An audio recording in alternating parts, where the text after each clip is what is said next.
going to find out about a Muslim that was raised from the dead in the morgue. Guess what he believes about Jesus now?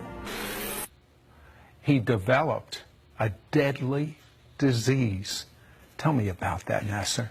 I got very sick, and it started off with blisters on the side of my neck. And by the morning, it had grown to blisters half inch in size on the side of my neck. They examined me and they said that his immune system has shut down. This is spreading across his body. We can't do anything about the hypothermia because the brain had cooked itself, and they said I would probably be dead by the morning. You hear this horrible report. Yes. You're a Muslim. Yes. Did you prepare? What does a Muslim think when he gets a death sentence? Like, Allah is not a healer. Muhammad is not a healer, so we don't turn to Allah to heal us. We assume that we're going to die. But I was afraid of death, Sid. I was petrified of death. Why? I didn't know what was on the other side, but I was afraid of it. And the very people that I had my faith in, my trust in, were those doctors. And they had just given up. What do you do when the people you got your trust in have given up on you and left you to die? In fear, I cried out. I said, God, if you're real, don't let me die. That's what I cried out. Muhammad didn't come, Allah didn't come, but that night, in that room, there appeared a figure at the end of the bed. And this person... Wait a second. Had you ever seen something supernatural like this before in your entire life? Never. This is your first time? Yes. Okay. Now there's this figure. Yes. And are you scared? What's going on? No, not at all. I wasn't scared at all. In the middle of the night, I see this figure at the end of the bed, and it was the outline of a person with light radiating from them. I couldn't tell you the way the face looked, but all I could see was this outline of a person with light. Now, I knew it was Jesus. These people come to me and they say, but you're a Muslim. Muslims don't know Jesus. Oh, yes, they do. If you read the Quran, Jesus is mentioned many times as a good man, as a healer, as a prophet. Even his birth is mentioned, and that he healed people. But the main thing I understand about Islam, they say God has no son. I mean, look at the mosque when they have it right on top in Jerusalem. That's right. He has no son. Well, this person that appeared said two things.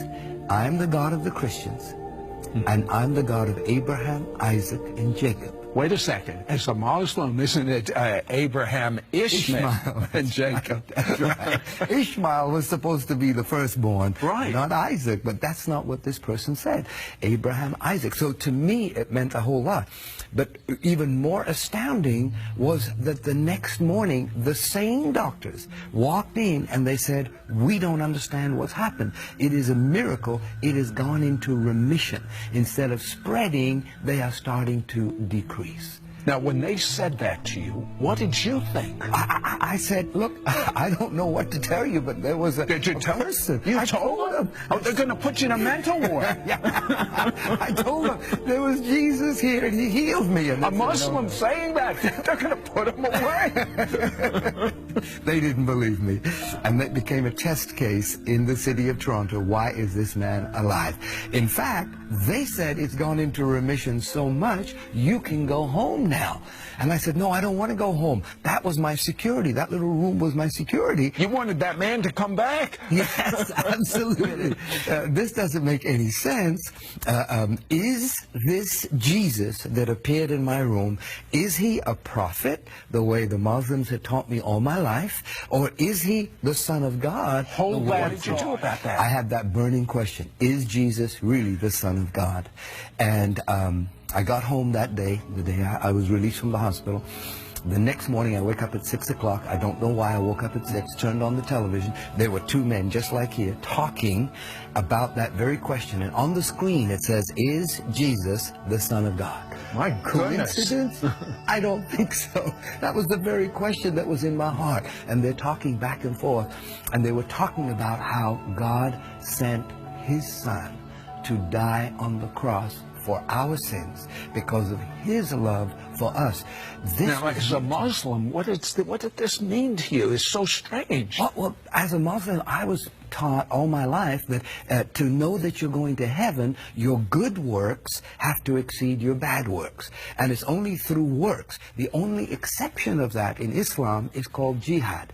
Jihad is when you die for your cause. You die for your God. And here I'm hearing these two men talk about not dying for your God, but your God dying for you. I'd never experienced that kind of love in my life. And I said, could this be true? Could it be true that God, the Father, sent Jesus, the Son, to pay the price for my sins, for everything that I've done wrong? This was all new to me, but it was exciting. And these men were talking back and forth that yes, Jesus is the Son of God, and yes, it is documented that he walked the earth, and it is documented that he healed, and it is documented that he died on the cross and paid the price for the sins of all men. So what happened with this horrific disease that you had? Well, that day when that program finished, I got on my knees. They led me in a prayer. I asked Jesus to be the Lord of my life. I found a photograph of the way I used to look, and I started praying to this Jesus. Can you make me look like this again? I had looked 75 years old. My whole face is aged. 5 days later, I woke up at 5 o'clock in the morning. The doctor said, don't scratch the blisters, they're contagious. But I saw some on my pillow, so I must have scratched them in the middle of the night. I got out of bed, stood under the shower, said for an hour and a half, every single blister from the top of my head, my face, my ear, my neck, my shoulder, fell. And the skin was red like raw meat. And the doctor said I would have white blotches, but as you can see, there's no blotches. So is there any doubt in your mind that God is the God of Abraham, Isaac, and Jacob, and that Jesus is his son? Any doubt? No doubt. I'll tell you. I am living proof. Don't go away. This is amazing.